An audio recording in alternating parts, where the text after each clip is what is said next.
Já. Tá bom, boa tarde. Boa tarde. Aqui é o Juan, estou aqui com a entrevistada do dia, a doutora Magnólia. E vamos lá a nossas perguntas.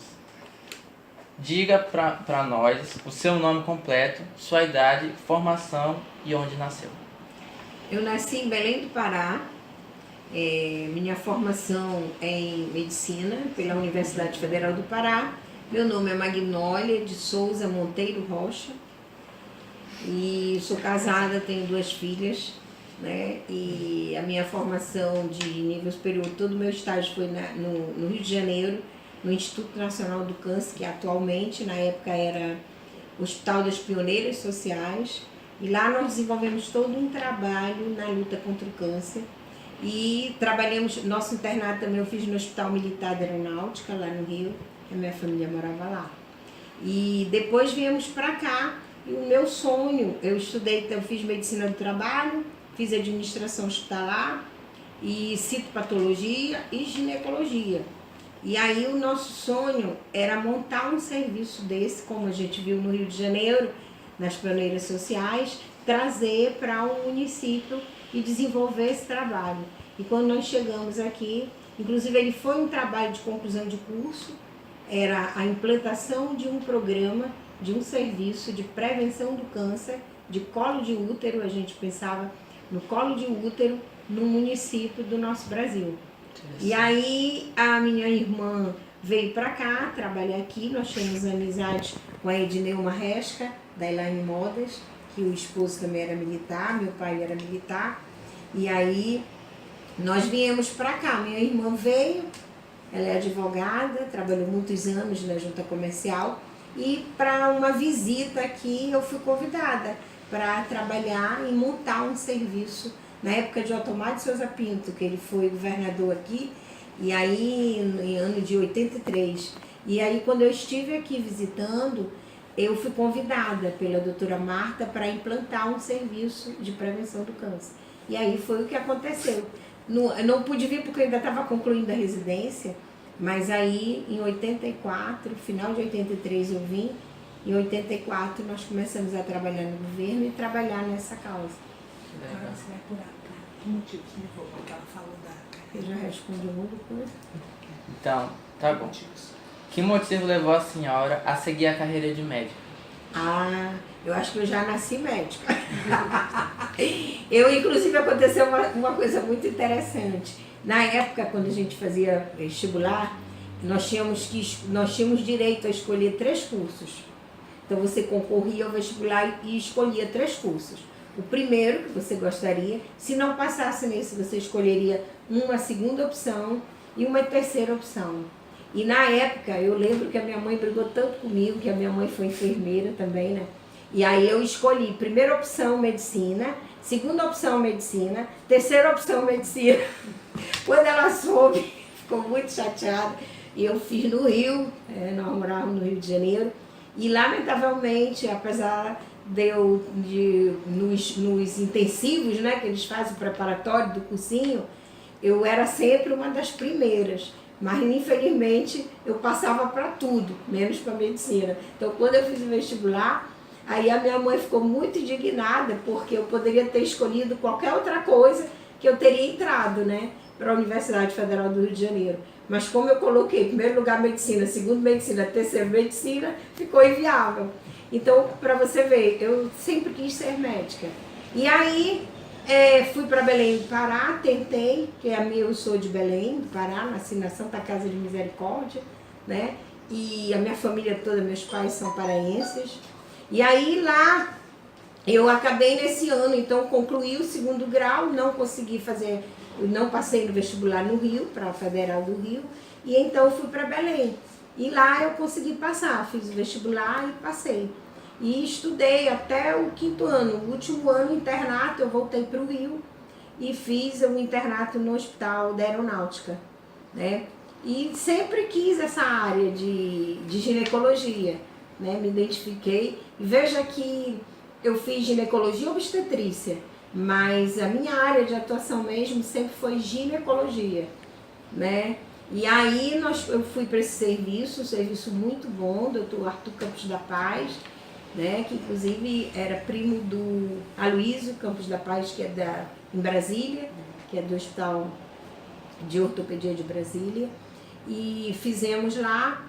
E aí foi quando, numa das visitas, estudei também na Universidade Federal Gama Filho, na época, parece que já até acabou, né, a faculdade, mas lá eu fiz medicina do trabalho e administração hospitalar.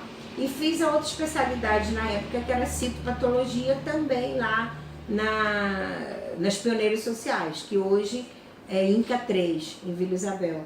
E lá foi quando a minha irmã veio para cá e eu vim visitar a Roraima de férias, visitar e gostei. E aqui eu tinha todo um campo para montar, né? E na época, então, a doutora Marta trabalhava, o governo era de Otomar de Souza Pinto, a doutora Marta era esposa de um militar, e ela que era a chefe da divisão médica, e ela conhecia o serviço lá, e me convidou. Eu estive aqui na inauguração da loja maçônica 22 de agosto, ou é 20 de agosto ou é 22 de agosto que tem a loja maçônica? Acho que é 20 de agosto, né? Que é aqui também no centro. E aí eu estava inaugurando, né? E eu conheci o senhor Abdala, que era o presidente da junta comercial. A minha irmã trabalhava com ele, advogada procuradora da junta comercial. E daí então eu conheci alguns médicos. Então a doutora Marta me convidou. Aí eu disse, doutora, eu não posso vir agora não, mas se vocês me aceitarem no final, quando eu concluir minha residência, eu venho. E foi o que aconteceu. Vim, aí em dia 2 de janeiro eu fui contratada, né, e passei a integrar a equipe, né, como funcionária. Na verdade, na época era território federal. Ainda éramos território federal. Mas assim, em relação à sociedade, a senhora enfrentou algum tipo de desigualdade? Discriminação, bullying, alguma coisa assim? Não. Pelo menos nesse período da minha faculdade, no período que até eu chegar no Rio, eu senti muita pressão, foi aqui. Em Roraima. Eu tive problemas sérios, porque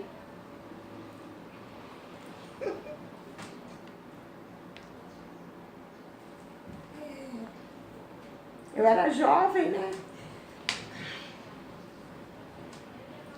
E eu vi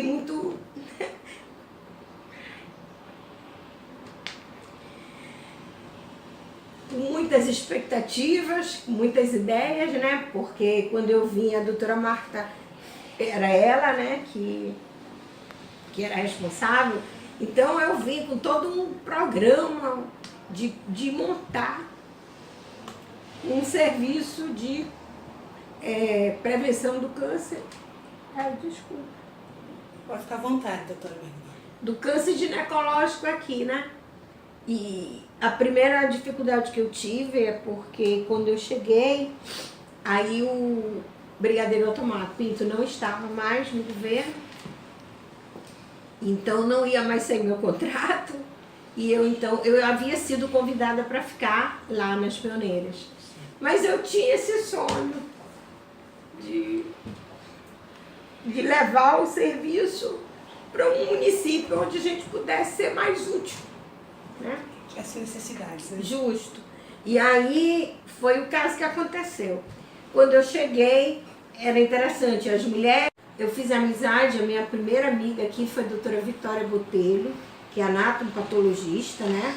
Foi a primeira patologista aqui.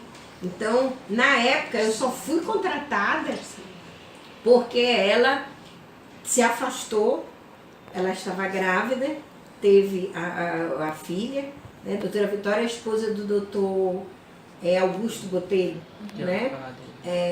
E foi a primeira patologista aqui do nosso estado, né? E aí ela se afastou, e como o serviço da citologia, né, essa coisa toda da patologia é prioridade em saúde pública, né, desde aquelas décadas de 80, 70, 80, então eles não viram outra coisa, senão ia ter que fechar o serviço, né? Então eles praticamente foi meio obrigados a me contratar, né? E aí me contrataram, e graças a Deus me contrataram, mas eu já estava voltando, tanto que eu agradeço muito, né?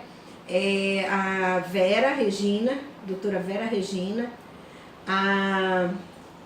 esqueci o nome dela agora, fugiu da minha mente, que foi quem me ajudou a conseguir o contrato, porque quando elas também conheciam o serviço, e nós não podemos deixar ela ir embora, e eu já estava certa de voltar, né? Já com passagem tudo pronto para retornar ao Rio e ficar lá mesmo com a minha família, nas Pioneiras, que eu já tinha sido convidada para trabalhar.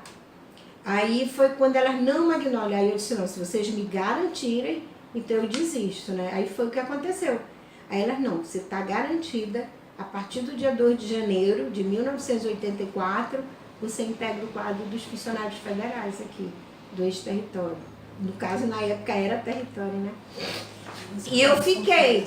Aí eu fui trabalhar na maternidade, e era a unidade de saúde, tudo era na maternidade. E eu comecei a sentir dificuldade porque eu sempre gostei. Eu era solteira, então eu me dediquei demais porque eu gostava. Eu vivia no hospital e eu morava aqui bem próximo. Aqui onde hoje é o Rei Salomão, a escolinha, era lá que eu morava. Com a minha irmã e mais uma professora. A gente dividia lá a casa, morava em 3. E aí eu passava o dia no hospital. Então, no dia do hospital eu atendia muitas mulheres, né?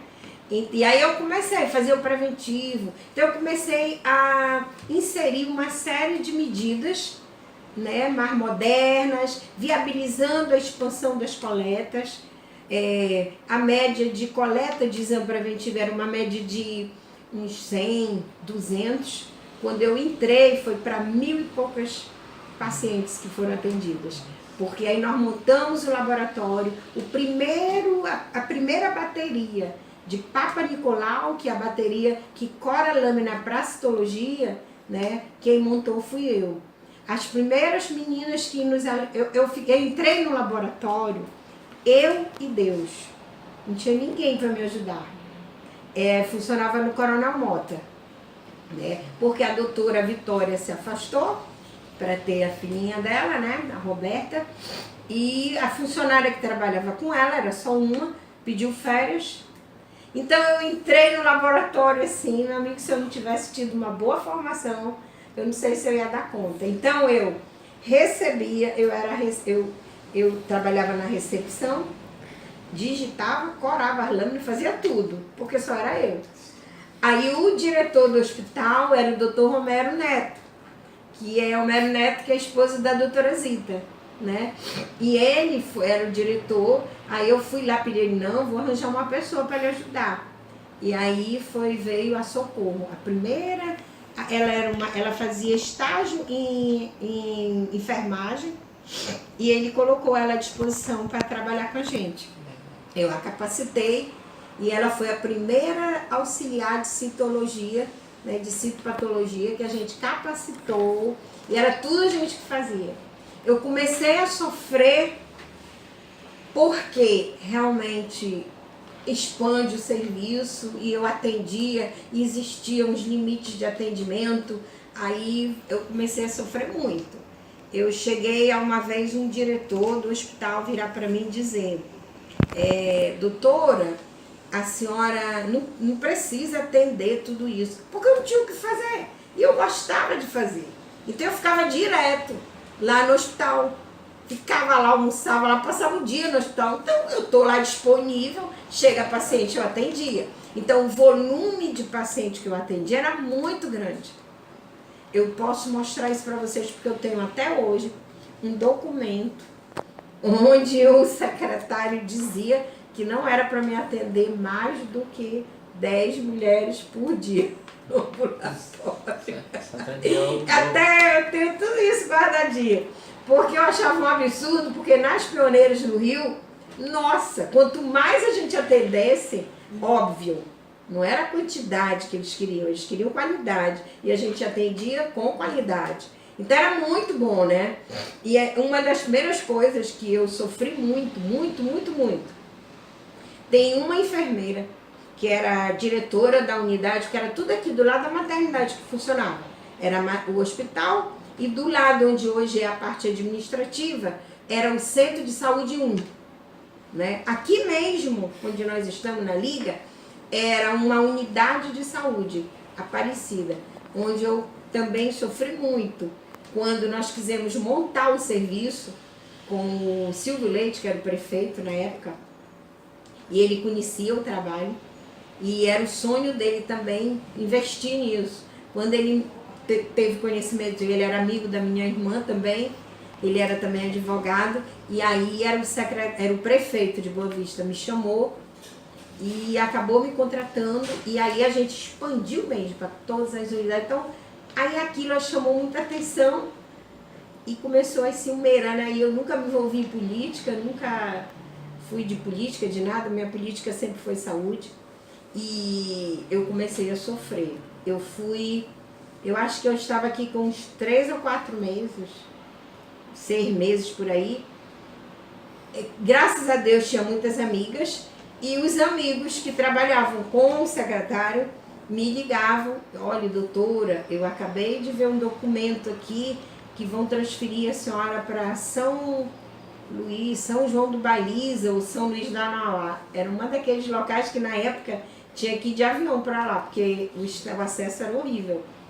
E aí, quando eu fiquei sabendo, eu peguei e fiz uma carta pedindo a minha exoneração.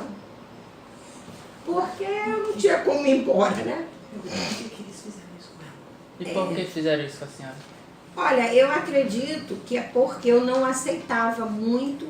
Eu dizia, como é que eu posso? Primeiro impasse foi o seguinte: eu ginecologista.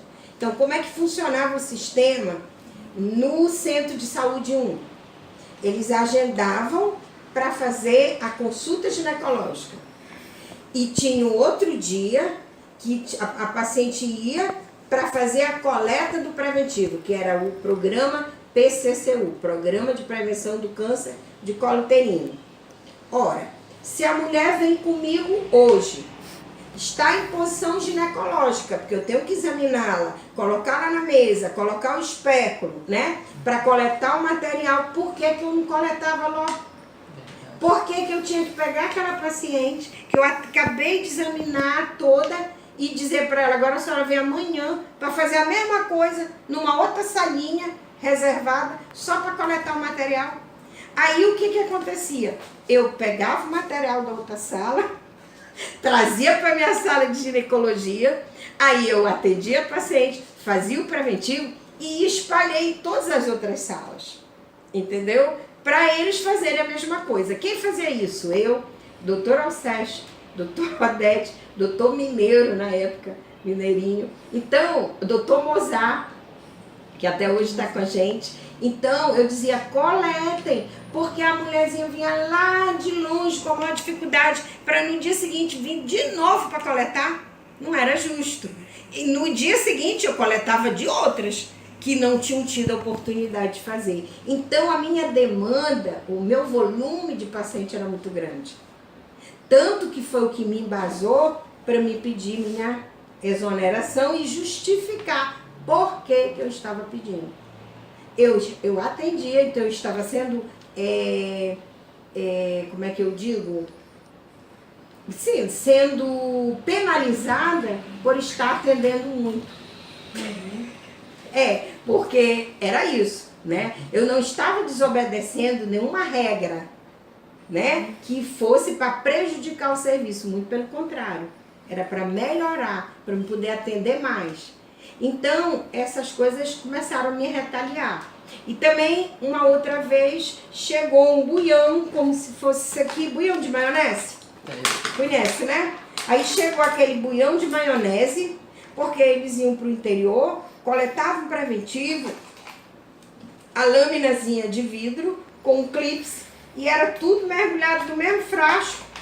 Aí veio para o laboratório para me corar e liberar o laudo. Aí eu olhei aquilo e disse: olha, eu não vou fazer isso. Por quê? Porque uma célula, ela pode descamar de uma lâmina e colar na outra. E aí eu dizer que uma mulher tem uma lesão pré-maligna de câncer, sem ter realmente ser ela. Então, cada mulher tem que ter o seu frasquinho, com a sua lâmina separadinha. Isso aqui eu não faço. E eram 300 e poucas mulheres que tinham sido examinadas, né? E eu dizia que eu não ia atender aquilo ali. Lamento. Aí eram pessoas importantes, né? Alguns políticos, né?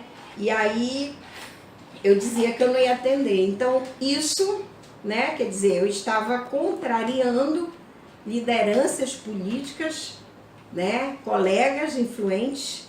E eu era quem eu era? Ninguém. Eu era simplesmente mulher. Médica e que estava fazendo aquilo que eu aprendi a fazer numa escola de padrão.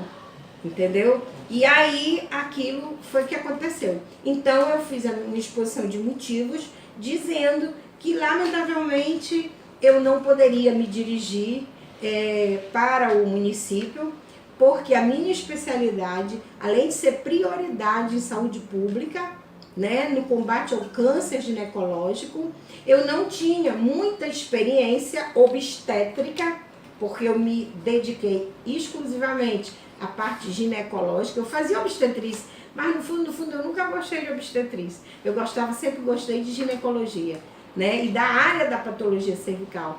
Então, e a minha especialidade só era eu.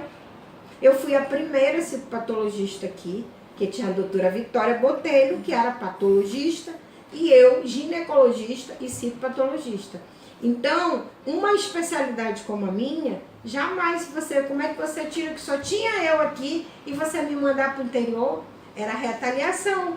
Então, eu não concordava. Então, por conta daquilo, eu fiz a exposição de motivos, mostrei toda a minha produção. A minha produção era quase o equivalente a 3, 4 médicos juntos durante o mês. Só que eu fazia isso, eu não tinha filho, eu era solteira, morava pertinho daqui da maternidade. Então, eu sempre gostei disso. Eu sempre trabalhei assim. Eu sempre gostei de fazer o que eu faço. Então, aquilo aconteceu e eu procurei a Secretaria de Saúde, antes que eles me notificassem, eu entreguei a carta, inclusive, para o doutor Augusto Botelho. Ele era uma das pessoas que era responsável lá. Quando ele viu, não, você não pode fazer isso, tal, tanto que é um carinho muito especial que eu tenho pela doutora Vitória, por ele. Na época ele era o presidente do Conselho Regional de Medicina era o doutor Mozarildo Cavalcante, mas como ele tinha sido afastado por questões políticas, quem assumia era o doutor Augusto Botelho, na época. E ele, não, você não vai fazer isso. E se não me falha a memória, acabou que, graças a Deus, eu ia mandar isso para o Ministério da Saúde, porque eu tinha que esclarecer, né? E eu conhecia o pessoal, porque era todo o pessoal que trabalhava comigo nas pioneiras sociais, entendeu? Então, eles conheciam o trabalho todo. E eu estava vindo, inclusive, quando eu fui aprovada no concurso para fazer ginecologia no hospital, eu fui aprovada porque numa das dissertações, na minha entrevista pessoal, foi o que eu coloquei, que o meu grande sonho era levar um programa daquele para um município mais necessitado e tal. Foi tudo isso que favoreceu. Então, eu seguia tudo, eu sempre segui os protocolos deles lá, né? E foi o que aconteceu. Aí depois disso, as coisas ficaram mais tranquilas, né? Mas foi uma das coisas que eu senti muito quando cheguei aqui. Também lá a gente trabalhava muito em equipe. Lá o paciente, ele não era do médico, ele era do serviço. Então lá nós trabalhávamos com equipe multiprofissional. Nós tínhamos psicólogos, enfermeiros, assistente social, nutricionista. Então toda a nossa formação médica foi envolvendo esses profissionais. O nosso paciente não era o meu, eu sou a doutora, eu sou a poderosa, não. Era o paciente da unidade e o paciente era acompanhado por todos esses profissionais. Então, quando eu cheguei aqui, também eu senti um pouco, porque aqui a gente era muito solto, era só gente. Outra coisa, ninguém decidia nada sozinho. A gente sempre tinha a junta médica. Então, a junta médica, nós nos reuníamos, olha, eu acho que deve fazer isso, e discutíamos o caso do paciente. Ninguém analisava só o papel. A gente analisava a documentação médica e conversava com o paciente, entendeu? E eu realmente, quando eu cheguei aqui, eu senti muito isso, porque a gente teve muita dificuldade nessa integração de equipe. Eu sofri muito quando eu cheguei aqui, mas aí a gente vai acostumando. Aí, graças a Deus, depois as coisas foram mudando, entendeu? E quando nós começamos a diagnosticar câncer, que era a minha área, né? Eu fui trabalhar no laboratório como citopatologista e como ginecologista, né? Aquele material, quando eu não aceitei, já fazia uns 6 ou 7 meses, eu acho que estava, a doutora Vitória já tinha voltado, aí eu disse, olha, ela que era a chefe do laboratório, Vitória, se você quiser fazer, você faz, mas eu não vou fazer. Aí ela pegou e disse, não, realmente, eu acho que também não vou fazer, você que assume a citopatologia, você que decide. Então, são duas pessoas assim que eu tenho muito carinho, sabe? Doutora Vitória, doutor Augusto. Competente assim, com a vida familiar, casada, com filhos. Tá, doutora Magnólia, como a senhora consegue ou conseguiu conciliar a sua vida profissional, trabalhista, com a sua filha, com a sua vida, Minha vida como familiar? Familiar, né? Isso mesmo. Eu não vou dizer que é fácil, porque não é. Verdade. Eu assumi aí todo esse trabalho, meu sonho era montar um serviço, né? E aí foi quando eu conheci o prefeito de Boa Vista, na época, Silvio Leite. E eu era muito, também conheci a vereadora Lourdes Pinheiro, dona Lourdinha. Foi uma grande pessoa que me ajudou muito. E que se a gente tem tudo isso, foi com a participação dela. Dona Lourdinha, ela era vereadora, ela era presidente da Câmara e muito amiga do Silvio Leite, que era o prefeito. E com ela tinha o doutor Alceste Madeira, que é muito amigo da minha família, dos meus pais, tanto que as tias dele foram minhas madrinhas de casamento, porque a nossa família era muito amiga, a família dos meus pais. E quando eu cheguei aqui, eu o conheci, e ele me ajudou muito também. E aí, com isso, tanto que eu trabalhava muito com ele. Aliás, a outra retaliação era porque ele era inimigo político, ele era tem a situação, né? E o oposto, que no caso era ele, né? Ele não era da situação. Então isso, como eu era amiga dele, então foi outro motivo para me retaliar, né? Mas, graças a Deus, a gente conseguiu ultrapassar isso. E aí foi quando o Silvio Leite me convidou para implantar o serviço de prevenção do câncer ginecológico, que foi aqui nesse local. Na época foi aqui nesse prédio que nós implantamos o primeiro serviço de prevenção, era o serviço de prevenção do câncer ginecológico, aqui nesse prédio. E aí ele disse, olha, Magnólia, você tem como conseguir montar? O que você precisa? E eu fiz a relação de tudo que eu precisava para equipar e a gente então inaugurar. Ele disse, eu quero que você faça isso. Ia ter eleição em seguida, né? E ele disse, eu quero que você faça isso mais rápido. Agora eu só tenho esse recurso aqui. Eu não lembro bem, mas me parece que na época eram uns 500 mil reais. Só tinha aquele valor. Você tem como montar isso? Eu disse, olha, eu vou ver. Aí o que foi que eu fiz? Entrei em contato com eu conhecia o povo todo, né? Minha família toda de lá. Então nós articulamos com uma empresa, conseguimos montar com tudo. Até os frasquinhos, porque aqui era tipo 10 vezes mais caro, entendeu? E nós conseguimos equipar com tudo, com mesa ginecológica, com todo o laboratório, com tudo, os químicos, tudo. Aí ele disse, olha, então, aí detalhe, esse dinheiro que ele reservou deu para pagar a passagem, ida e volta.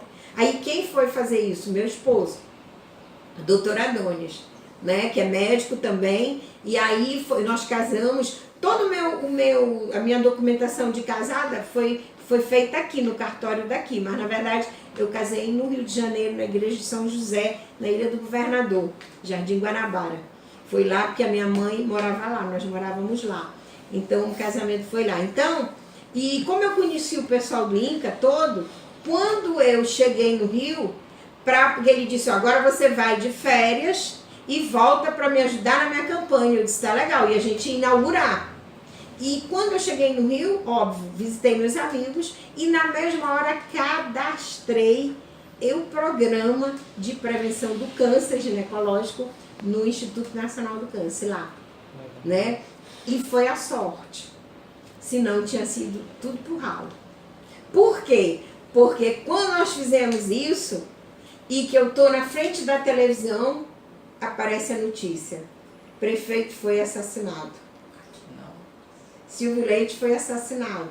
Ia passando ali naquela área do Parque Anauá e deram uns tiros nele e ele faleceu.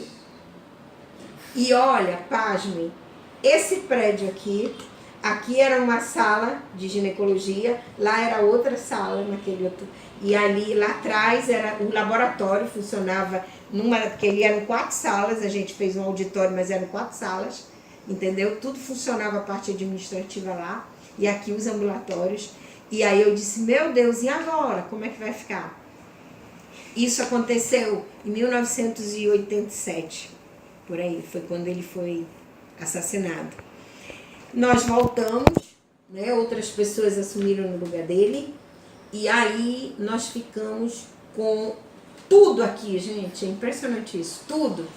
Até os funcionários aqui, tudo, todo equipado para funcionar o programa, mas ali não pôde funcionar e ficou 2 anos parado isso aqui. As pessoas aqui vinham, 2 senhoras que vinham, a Yolanda, que até hoje é amiga nossa, Yolanda, que era da higiene e cuidado, depois ela estudou, foi capacitada em citologia, é uma das primeiras também, 2ª, 3ª auxiliar de citologia, entendeu? Aí ela, a dona Nália, aí ficavam as 2 aqui tricotando, e eles não podiam desfazer nada, porque eu já tinha cadastrado, e é um programa prioritário em saúde pública, como é que você ia justificar acabar?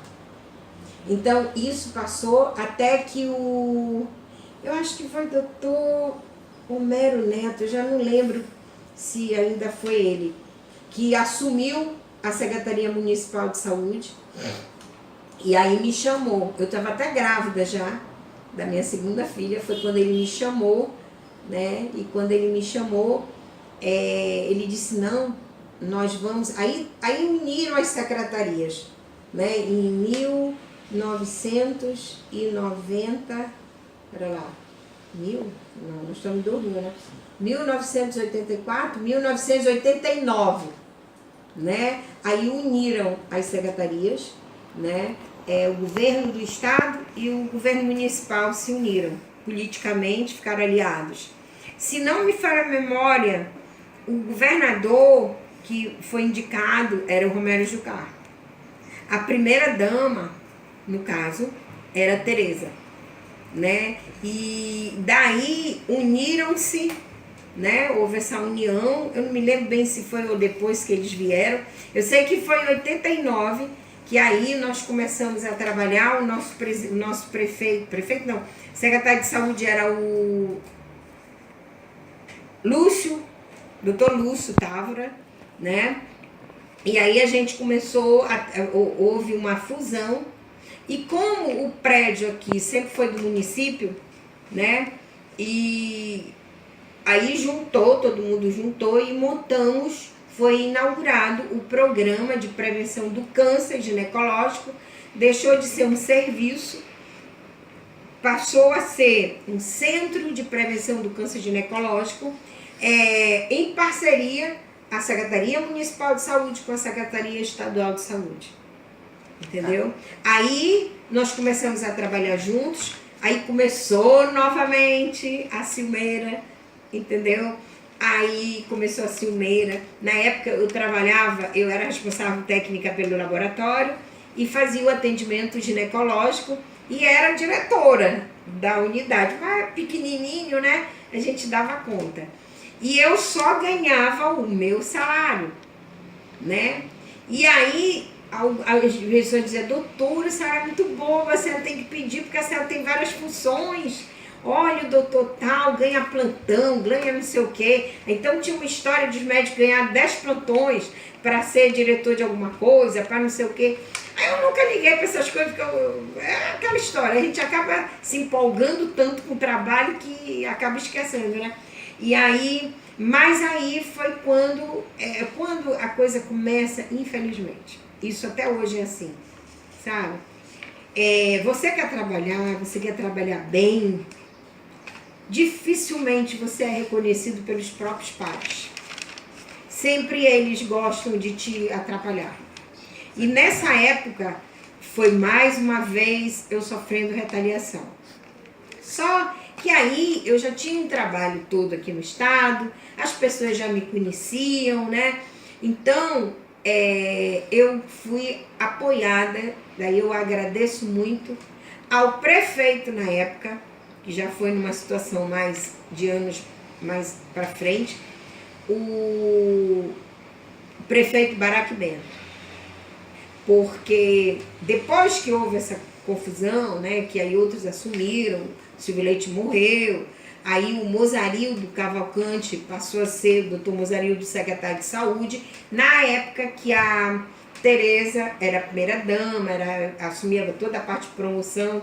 Também devo muito a ela, porque foi quando houve uma certa animosidade, a ciumeira, porque aí o trabalho acaba que aparece, né, porque naquela época, imagina, hoje a gente já faz um sucesso, né? Que a gente briga, olha, desde quando eu brigo por isso, hein? E aí naquela época então, que era muita politicagem mesmo assim, né? E não tinha muita gente de fora, era muito povo da terra, então a gente sofria muita discriminação nesse sentido, né? Porque era tudo filho da terra, filho da terra, filho da terra, e eu não era da terra, né?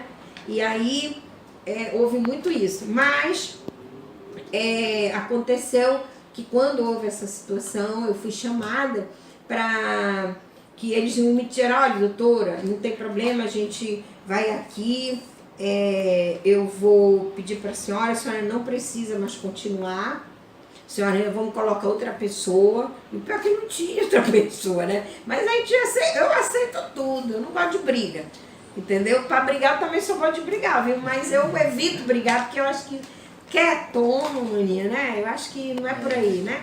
E aí me convidaram, disse, olha, a senhora só vai poder, porque eu reivindiquei, né? Eu disse, olha, eu faço isso, então eu gostaria de receber do mesmo jeito que o meu colega tem, que eu tô vendo que estão fazendo. Aí, não tem problema, então a senhora deixa de fazer. Aí eu deixei de fazer, né? Peguei e fui embora de férias para Margarita. Aí fiz um documento, eu gosto de me respaldar, para não parecer irresponsável, né? Então eu fiz um documento e encaminhei para a primeira dama, no caso, era a Tereza, né? E o governador era o Jucá, indicado, e eu fiz uma carta, encaminhei para ela, e a chefe de gabinete dela era muito amiga minha, era uma assistente social, Idelcira, trabalhou muitos anos com ela, e ela conhecia o nosso trabalho, e aí eu fui e falei, Idelcira, entrega para ela, porque eu tô saindo, não gostaria de sair, mas tá aí, olha, eles que mandam, eu só obedeço. Então tá aqui entregue o serviço, mas eu também não quero nada, eu só vou ficar na minha ginecologia mesmo, no meu ambulatório, como eu sempre fiz. E fui-me embora. Mas aí, quando eu vi, ligava doidinho atrás de mim, me chamando para voltar, eu digo, agora só depois de terminar minhas férias. Aí terminou, eu voltei, e aí eles acabaram me remunerando, e eu voltei para o serviço, e aí continuou. Então, eu sofri muito, viu? Nos últimos anos depois, nossa, agora não, agora, graças a Deus, eu estou muito bem. Mas, depois de algumas décadas, eu também sofri de novo.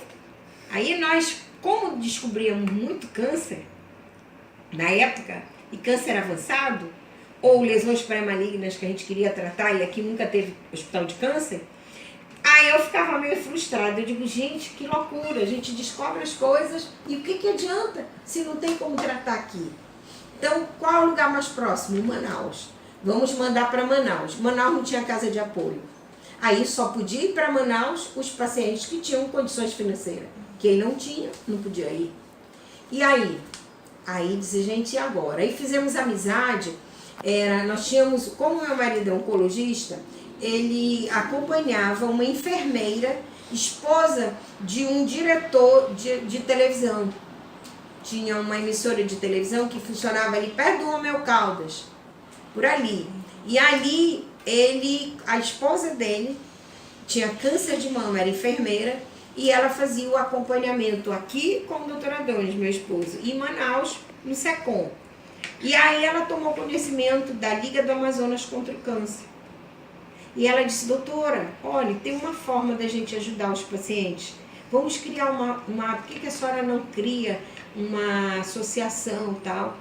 Aí eu fui a Manaus, entrei em contato com o pessoal lá, e na época eu coordenava o programa a nível de estado, eu coordenava. Aí eu fiz amizade e conheci o doutor Hildilberto, até faleceu já, recente aí, faz um ano eu acho mais ou menos. Ele era presidente da Liga do Amazonas contra o Câncer. Conheci a senhora Marlene, que era presidente da Rede Feminina Nacional de Combate ao Câncer. E elas então me orientaram e nós, no SESI, que é parceiro nosso há 26 anos, no dia 11 de setembro de 1992, nós fundamos a Liga Roraimense de Combate ao Câncer, porque nós já vimos como a gente queria expandir para todo o estado. Quanto mais mulheres fazerem preventivo, melhor. Se diagnóstico precocemente, não precisava nem sair daqui, fazer o tratamento aqui mesmo, antes de ter o câncer, né, do útero. E aí, então, criamos essa comissão interinstitucional e multiprofissional interinstitucional, e aí fundamos a Liga aqui no SESI, tanto é que o SESI é parceiro nosso há 26 anos, e aí esse grupo, onde a dona Lurdinha fazia parte, representando a Câmara Municipal, a irmã Noêmia era também representando a Assembleia, depois a gente já tinha Assembleia, foi através de decreto-lei. O Otomar, quando soube que a gente tinha feito tudo isso, com um grupo de técnicos, né? Nós temos hoje aqui, né, bióloga, e ela é uma das responsáveis pelo laboratório, pelo LAPER, até hoje. Ela foi uma das fundadoras da Liga, né? Na época ela sabe dessa história toda, que trabalhamos juntas. Então, aí nós criamos essa associação para poder ter recursos para ajudar a manutenção dos mais carentes lá em Manaus. E durante os 2, 3 anos, nós ficamos mantendo. Foi daí que surgiu a Liga Roraimense de Combate ao Câncer, com o apoio, com o objetivo de ajudar pacientes com câncer que queriam tratar e não podiam lá para fora. E aí a gente manteve essa casa de apoio com o auxílio da Liga Amazonas contra o Câncer e com o apoio do Lions Dom Pedro. E aí depois que inauguraram a casa lá, então pronto, a casa de apoio foi inaugurada, ficaram para lá e a gente ficou só prestando assistência, diminuindo um pouco o sofrimento deles. Então ajudava com passagem, como a gente faz sempre agora, né? A manutenção deles lá. Mas aí já foi tudo assumido pelo governo. E aí foi quando a gente disse, gente, vamos trabalhar em cima do programa de combate ao câncer. Aí nós criamos, na Liga, o programa de prevenção do câncer. Isso tudo chama muita atenção, principalmente para políticos. Na época, eu nunca quis, eu me lembro uma vez que eu fui para uma reunião e o Otomar disse, doutora, a senhora tem que se candidatar, venha com a gente para o PMDB. Eu dizia, brigadeiro, eu não posso, eu já estou filiada no PLDC. Aí ele dizia, né, no PLDC, obrigada. Aí ele dizia, PLDC? Que partido é esse? É o partido lá de casa, o doutor Adonis, que é o presidente, eu dizia, né? E aí nisso eu nunca quis me envolver. E ele sempre deu total apoio pra gente. Na época, quando a gente foi sair, uma das coisas que eu gosto de ressaltar, que a Tereza, que era a primeira dama na época, ela ficou sabendo, disse, não, chame a Magnólia. Foi daí que eu voltei, né? E ela entrou em contato, eu acho que com o Mozarildo, não sei, ele era o secretário de saúde, me chamou e a gente volta de novo, e aí voltou e continuou a trabalhar como se fazia, né? Então, e aí... Recentemente, agora a senhora é vereadora também, né? Agora estou vereadora, é. Tá, e exercendo essa função e a função da presidente do PRB, que segundo pesquisa a gente fez, a senhora foi decretada recentemente, a senhora pode nos dizer o que contribuiu para a melhoria da sociedade varaimense? Olha, eu nem te respondi, que eu falo muito, né? Eu não te respondi que você me perguntou a questão como é que eu consigo conciliar, né? Eu acho que eu consigo conciliar, primeiro porque eu tenho um marido que é um santo. Esse meu marido, meu Deus, ele que me incentiva, ele que me ajuda. Algumas vezes eu tenho até vontade de desistir, e ele que me estimula, entendeu? É meu parceiro, e a gente trabalha junto, é meu companheiro, é meu amigo. Entendeu? Então eu acho que isso foi que me deu condições, né? Eu tive 2 filhas nascidas aqui, formadas aqui, né? E uma médica, hoje é nefropediatra, formada pela nossa Universidade Federal de Roraima. Ela fez vestibular aqui, fez em Manaus, na estadual, e fez para Newton Lins. Passou nas 2 e passou aqui também, mas optou em ficar em Manaus. Mas acabou que com o passar do tempo a gente achou melhor, ela mesma optou em vir para cá. E graças a Deus se deu bem, nós pedimos a transferência, ela veio e concluiu a faculdade, passou em 5 residências e optou em ficar para fazer pediatria, que era o ramo dela, queria fazer pediatria no Paraná, em Curitiba. E ela ficou no Pequeno Príncipe lá. A minha outra filha, primeira, eu levava para cima e para baixo, amamentava onde eu estava. Eu sei que eu me virava nos 30, né? E consegui, assim, tive uma pessoa comigo que mora até hoje comigo, que é a Raimunda, é como se fosse minha irmã, que me ajudou com ela, senão eu não teria conseguido de conciliar. Eu não sei nada da minha casa. Eu não sei onde tem nada na minha casa.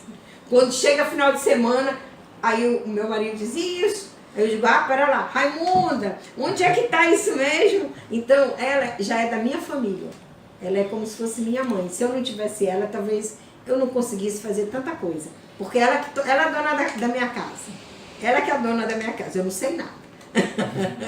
E aí eu acho que isso facilitou. E meu marido também, ele realmente me empodera. Ele não tem essa coisa de querer, não tenho nenhum problema, muito pelo contrário. Ele se orgulha de tudo que eu faço e eu faço junto com ele tudo, entendeu? Tudo a gente faz junto, então isso favoreceu um pouco, né?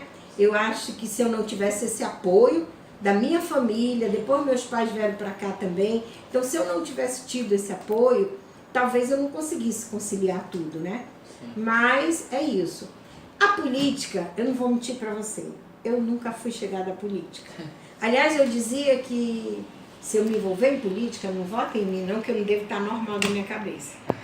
Hoje, eu penso que talvez se eu não tivesse pensado muito assim, nós já tivéssemos um hospital de câncer. Porque muitas outras coisas, gente, é muita história. Mas teve um momento que nós não tínhamos mais como ficar aqui. Porque vai crescendo e a gente precisa expandir. Como nós estamos agora, motivo pelo qual eu tive que me envolver na política. Porque vocês veem que a gente está aqui, exprimido aqui. Nós precisamos de espaço e nós não temos. Muitas coisas poderíamos estar fazendo e não estamos conseguindo porque não temos apoio, não recebemos recurso público de nenhuma das 3 esferas hierárquicas. Então, é todo um trabalho 100% gratuito, voluntário, é muito difícil, mas muito legal, prazeroso, porque tudo isso que nós conseguimos fazer, você vê, eu profissionalmente, eu fui muito prejudicada, né? A primeira cirurgia de alta frequência, que é o tratamento que você faz a nível de ambulatório, nesta sala aqui, a primeira capacitação para médico ginecologista fazer cirurgia de alta frequência, fomos nós, na Liga do Câncer, aqui, que viabilizamos. Veio uma equipe do INCA, em Manaus, de Brasília. Na época, quem administrava A Coordenação Nacional do Câncer era sediada em Brasília. E eles vieram, e aqui nesta salinha foi capacitado o doutor Paulo Roberto, que hoje é um dos melhores médicos ginecologistas, especialista na patologia cervical, né? Doutor Paulo Roberto foi secretário de saúde aqui, muito amigo nosso. E o doutor Sebastião, que já foi embora, um ginecologista também. Doutora Sônia, que lamentavelmente foi embora. São 2 grandes médicos que saíram daqui, ginecologistas, né? E eu, que já havia feito a capacitação, mas justamente os trouxe para que a gente pudesse melhorar mais ainda. E tudo foi feito literalmente nesta sala. Aqui era um ambulatório de patologia cervical. E aqui a equipe veio, e eram professores, o doutor Olímpio, foi quem trabalhou na minha formação, na época que eu fiz residência médica lá, no INCA, nas Pioneiros Sociais, que agora é INCA, né?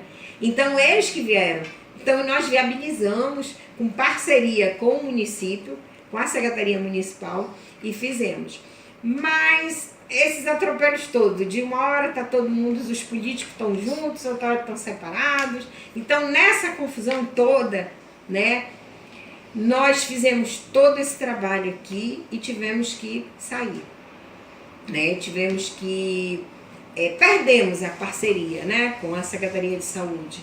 E aí, para a gente sobreviver é muito difícil, porque na época a gente atendia, quando o Otomar foi prefeito, ele liberava tudo. Foi quando ele liberou esse espaço, porque politicamente nós fomos retaliados também. 1990, 2000, 99, 2000, 98, por aí. Porque criaram a... Nós tínhamos um trabalho feito lá no Hospital Coronel Mota. Por quê? Nós saímos daqui quando houve a fusão das 2 secretarias, Secretaria Municipal e Estadual, aí nós ocupamos aquela ala do fundo do Hospital Coronel Mota.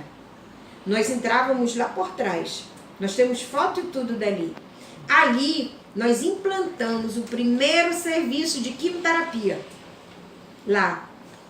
Então, lá nós implantamos a oncologia e o primeiro serviço de quimioterapia. E todo o trabalho, aí o Coronel Mota era na frente, era o hospital mesmo, Coronel Mota com as clínicas, e atrás era o Centro de Prevenção do Câncer Ginecológico, que começou então começou em 89, que a gente ainda ficou aqui, aí depois foi para lá, para o prédio de lá.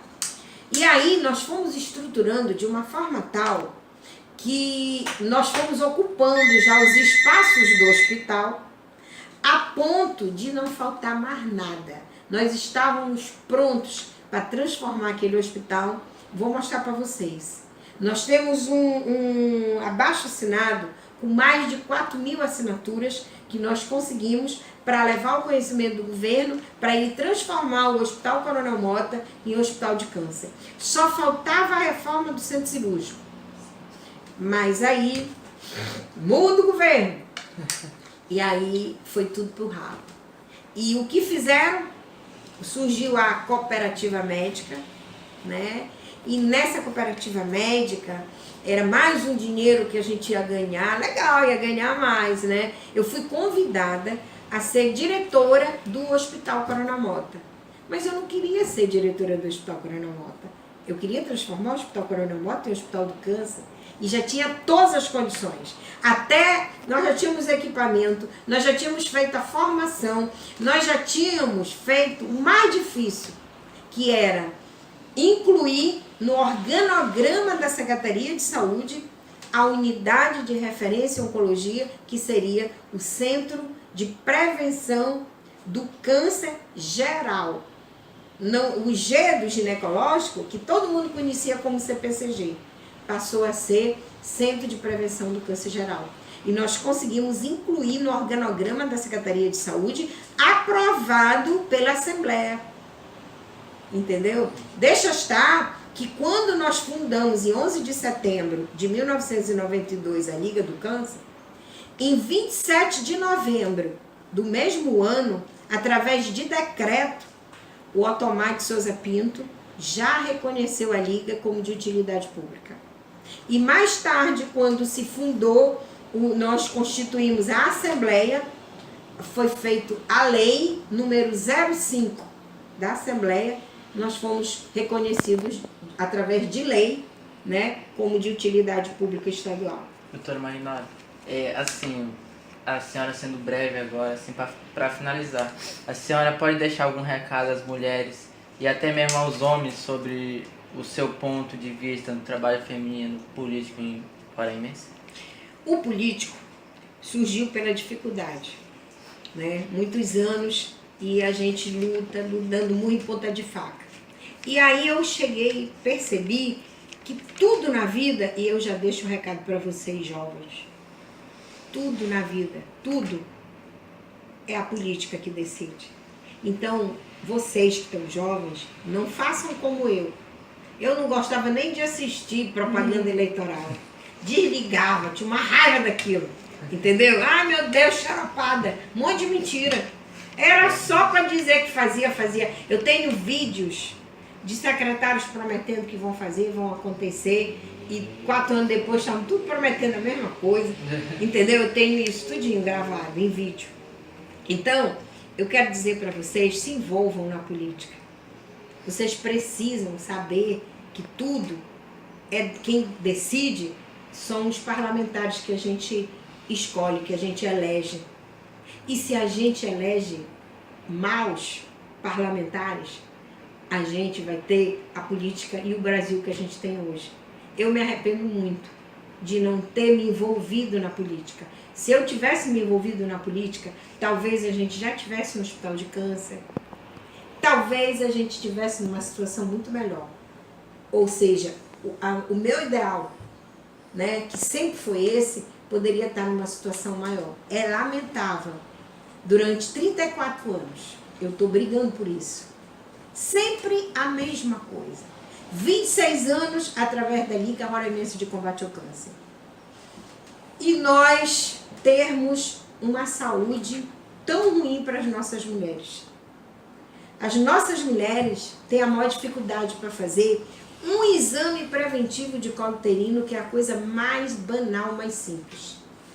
Nós temos mulheres aqui no nosso estado com mais de 45, 50 anos que nunca tiveram oportunidade de fazer uma mamografia.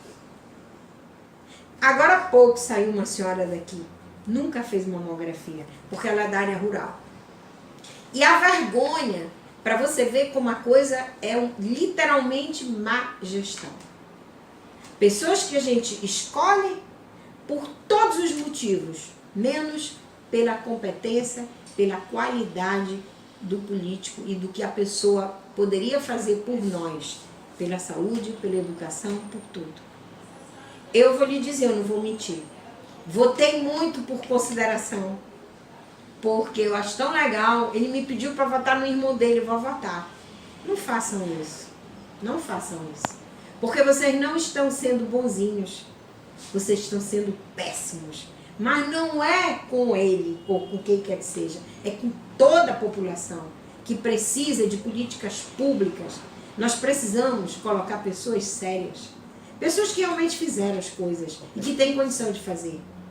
Chega, eu acho que está na hora. Olha, eu não acredito que alguns candidatos agora vão resolver o problema. Mas olha, eu estou torcendo para ganharem, para ver se eles mudam um pouco. Não foram os meus candidatos. Eu votei o meu que eu escolhi e não ganhou. Entendeu? Para ser presidente do Brasil. Mas não votem em branco também não. Porque se tem um sujo e outro é mal lavado, escolhe um dos dois. Tá entendendo? Pelo menos o mal lavado, que é menos sujo. Porque tem um... Pelo menos o mal lavado, entendeu? Porque um já é sujo, tu já conhece, então vai pelo mal lavado. Mas nós precisamos fazer alguma coisa. Porque, olha, se na época eu não tivesse desistido, o que foi que eu fiz? Entreguei tudo. Sabe? Eu acho que não é assim que a gente faz. A gente tem que lutar. Então, lutem. Mulheres e homens, lutem. Lutem pelos seus ideais. O Brasil ainda tem esperança, sim. E está na mão de vocês, olha. De vocês, jovens. Entendeu? Porque a gente não pode perder a esperança. Eu sempre converso muito com meu amigo Linolberg. E ele é o meu Deus. Quantas ideias maravilhosas, quantos projetos aquele homem faz. E nem sempre é atendido. Entendeu? E eu digo para ele, Linolberg, lamentavelmente, com a cultura que lamentavelmente o nosso povo tem hoje, com a história do compra de voto, a gente tem que engolir muito sapo. Muito sapo. Tem que engolir o brejo todo para poder tentar fazer alguma coisa. O que não pode é a gente desistir. Tem horas que dá vontade da gente desistir. Meu Deus, o que eu estou fazendo aqui? Ele mesmo, tanta coisa importante para fazer. Entendeu? Mas não. É assim, é ali que a gente tem que ficar. A gente tem que tentar. Pelo menos tentar. Pior é desistir. Então, o recado que eu dou é muito difícil, principalmente para a mulher. A mulher só precisa escolher um bom parceiro, um bom companheiro, um bom marido, para poder dar apoio para ela, que ela precisa. Se ela não tiver um companheiro assim do lado dela, alguém que realmente apoie, eu acho que vai ficar muito difícil. Mas dá para fazer, tudo pode. Quando a gente tem força de vontade, tudo pode. E olha, o homem lá de cima ajuda. Ele ajuda. Porque eu te digo isso de cadeira. Eu até hoje não sei como é que a gente conseguiu sobreviver aqui 26 anos. O meu sonho era trabalhar também, não era só com a patologia cervical. Era trabalhar, olha, o que eu gostaria de já ter feito aqui como ginecologista. A ginecologia, ela evoluiu tanto, gente. Você pode tirar o endométrio num ambulatório, fazendo uma esteroscopia, fazendo uma série de coisas que todo o Estado poderia estar oferecendo para a mulher. Mas não faz. Não existe esse investimento. Mamografia, meu Deus, 5 equipamentos nós temos aqui na capital. O Ministério recomenda 1 para mais de 300 mil habitantes. Nós temos 5. E as mulheres não conseguem fazer. Mas por quê? Tudo é mal distribuído. O sul do estado, ninguém faz mamografia, ela é uma dificuldade. Aí você tem uma carreta da mulher, que vai fazer os exames. Aí a pessoa tira a xerox, a mamografia, em vez de vir no filme, porque ela precisa daquela chapa, daquela mamografia numa chapa, numa película. E aí o pessoal tira xerox, entendeu? Quer dizer, aquilo serve para quê? Para a gente bolar e jogar fora. É só porque presta aquilo ali. Porque é importante que você faça o acompanhamento da involução mamária. E para você acompanhar e ver se aquela mama realmente está evoluindo, está havendo o predomínio da gordura sobre o parênquima, você tem que ter a imagem anterior para ir poder fazer os acompanhamentos anualmente. Aí você me dá uma xerox no papel. Isso é um absurdo, entendeu? Então, o que a gente viu aqui, que a gente vê, é literalmente má gestão. Falta dinheiro? Eu não diria que não falta, porque realmente o que o SUS paga pelos procedimentos é uma vergonha. Mas, amigo, o desperdício também é muito grande. Nossa, é muito desperdício. Então, é aquela história. Se você, se ele, se nós, vocês que são jovens, nós já estamos no final da linha, mas vocês que estão jovens, procurem entender, conhecer quem são as pessoas que vocês vão escolher para representá-los. Porque, olha, o Brasil depende de vocês. Sobre as mulheres na política. E em relação às mulheres na política? Pois é, graças a Deus, né, nós estamos nos empoderando cada vez mais. E como presidente do PRB Mulher, eu tenho a satisfação e a alegria de ter sido convidada pelo Messias de Jesus, quem eu respeito muito também como político, e ele me convidou para ir para o PRB para presidir o PRB Mulher. E lá eu ainda não pude desenvolver um trabalho melhor, porque eu entrei e me envolvi na campanha, né?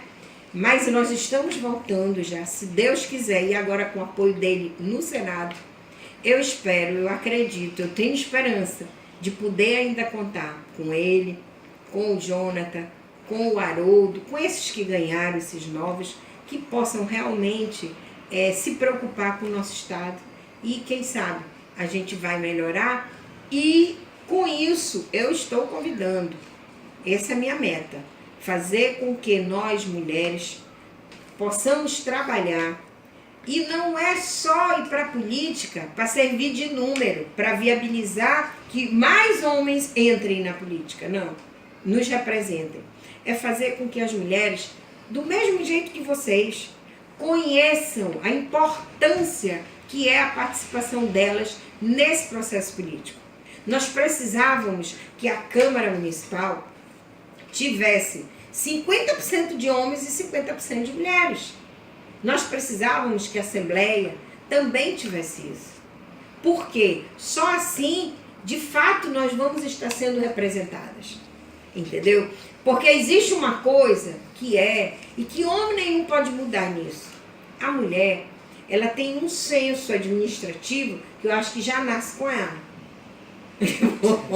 Porque, meu amigo, administrar um lar, administrar os filhos, administrar uma vida, né, de um casal, de uma família, porque tudo depende, tudo quem decide e administra dentro de uma casa é a mulher.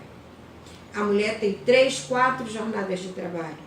O homem, ele vai trabalhar, volta, já volta cansado. A mulher volta morta de cansada, mas ela ainda vai cuidar dos filhos, cuidar da casa, cuidar de tudo. Entendeu? Então, aí é onde eu lhe digo que quando existe o companheirismo, eu digo que quando o homem é inteligente, ele tem que se agregar à mulher. E é isso que nós estamos precisando, de homens inteligentes, para que juntos possamos mudar a cara do Brasil. E juntos fazer como o meu marido, o meu companheiro, o meu guru, ele é tudo para mim. Porque, olha, eu estou aqui, ele está trabalhando, né? Mas se eu chegar em casa, cansada, e que, não, aí ele já contorna tudo, não, então vamos ali, entendeu? Então, se tiver um homem que queira partilhar comigo, concorrer comigo, porque ele é homem, porque ele é machista, tem que acabar com isso, entendeu? Todos nós temos o mesmo poder, porque a minha massa encefálica é igualzinha de qualquer homem. Todos nós temos tudo, só muda o sexo. Né? Um é homem, outro é mulher. Um é macho, outro é fêmea. Só isso. Aliás, um tem órgão ginecológico feminino e outro tem órgão masculino. O resto é tudo igual. E a importância é a mesma para todos nós. Entendeu? Não importa o gênero, importa o que você tem no coração. E a cultura que você tem, o que você pode contribuir com o seu próximo. Ninguém veio para cá para passar tempo, não. Essa nossa vida aqui é uma vida passageira. A nossa vida eterna é quando a gente morrer. Entendeu? Aí é eterna. Aí aquela tu tem que trabalhar muito nessa. Nós não viemos aqui para ser servido, a gente veio para cá para servir. Quanto mais você servir nessa vida, aí você vai ter um descanso eterno melhor. A tua vida eterna com certeza vai ser melhor. Então é melhor de servir logo muito agora, para quando chegar na vida eterna, a gente está mais descansado, né? Porque chegar na vida eterna e ter que passar eternamente a vida, né? No sufoco, então é melhor de fazer o sufoco logo agora. Então nada melhor do que a gente fazer as coisas com amor e com Deus no coração. Com Deus no coração você consegue tudo. Entendeu? E no PRB Mulher, vocês aguardem. Nós vamos fazer um movimento muito bom no PRB Mulher. Se Deus quiser, em 2019, a gente vai alavancar para que mais mulheres venham para a política. Para que a sua mestra se conscientize que ela é muito importante na educação, mas que a Assembleia, a Câmara Federal, Municipal, o Senado, precisa de pessoas cultas, e principalmente mulheres, porque mulher é mais arrojada. Mulher vai pra frente, mulher não tem medo. Competente. Mulher, os homens são competentes, mas eu digo assim, a mulher, ela não tem medo. Por que que ela não tem medo? E aí? Por que ela não tem medo? Porque ela tem uma coisa muito especial, que o homem não tem. Ela tem o poder de Deus de dar a vida. De dar a vida. Ela já começa administrando uma gravidez. É uma vida. E a partir dali, como ela tem essa sensibilidade, é específica da mulher. Isso aí todo mundo sabe, a ciência explica isso. Né? Então, isso, ela sente, ela é como se ela fosse mais humana. É tudo igual, todos são humanos. Né? São inteligentes, são competentes. Mas a mulher, ela tem uma força que foi o Deus que deu pra gente isso, eu não posso fazer nada. Agora, ela só precisa saber usar isso. Realmente. Agora, ela não é mais importante que o homem. E nem o homem é mais importante do que ela. São iguais. Mas os dois juntos, gente, movem céus. Entendeu? Então é isso que a gente precisa entender. E a mulher, esse senso dela, essa sensibilidade dela, ela aprimora, vai aprimorando conforme ela vai tendo seus filhos, entendeu? Então ela tem uma facilidade de fazer muitas coisas ao mesmo tempo. Coisas que o homem não tem, não é que ele queira ser ruim nem nada, é porque não é da formação dele mesmo, da genética dele. Ele não tem os hormônios de estrogênio e progesterona, é por isso eu acho. Se ele tivesse essas oscilações, te garanto que ele ia ser bem parecido com a gente. Agradece. Tá. Então essa foi a entrevista. A gente agradece bastante a senhora por dar essa entrevista pra gente e fazendo esse favor também. E essa foi a entrevista com a doutora Magnólia e uma mulher muito capacitada que até onde... Fala muito. que Quero isso é ver vocês normal. triar isso tudinho aí. Aí eles vão ter que escrever bastante. Verdade. E uma mulher muito capacitada. Eu, pra mim, e no meu ponto de vista, eu achei a senhora que tem a capacidade, além do homem, superior do homem. Não Mas- somos isso não. Nós Mas somos também eu não vou me iguais. rebaixar, né? Gostei. Tem que andar junto, ó. Nem Verdade. atrás, nem na frente, é do lado. Verdade. Podemos E tirar eu uma sou foto? tudo isso por causa disso que eu tô te falando. Já vai. Tá gravando ainda? Não, Ah, já Pode acabou.